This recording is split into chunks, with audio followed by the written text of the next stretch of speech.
but somebody said home ownership is the American religion.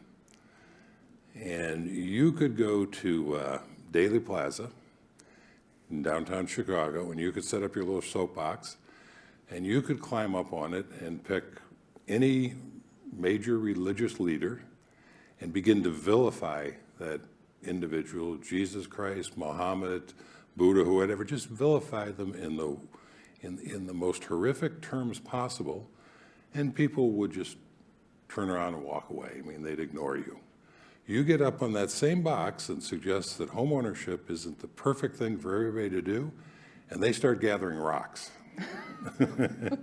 So I think it's polarizing, and the people who love their homes and love the idea of owning a home, that gets that response. And then there's another segment of people who don't like owning homes and see value in renting, and they muster to the cause. And that's what makes that post, to my surprise, because I kind of did it tongue-in-cheek.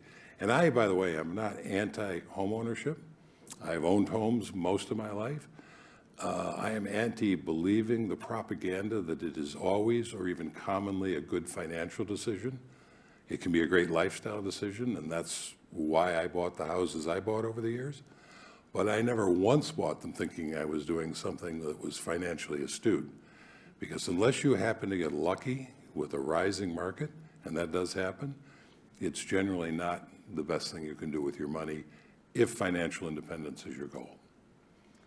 And so for the person who's at the point where they're considering buying their first home or condo, what considerations would you advise them to make before they do that?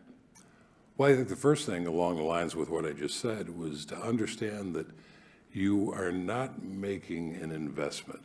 You're making a lifestyle decision. In my manifesto on my blog, one of the things that I say is something to the effect of all of our decisions don't have to be driven by financial considerations, but you should always understand the financial dynamic of what you're choosing to do.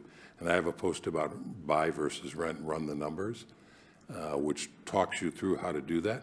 So I would suggest if you're renting now and you're thinking of going into a house or a condo, that you first run the numbers and find out exactly what it's going to mean financially. And it might be that it's going to be less expensive than what you're renting. That's possible. That does happen. More commonly, you're going to find that it's going to be more expensive. But then you know. And just because it's more expensive doesn't mean that you don't have to buy the house.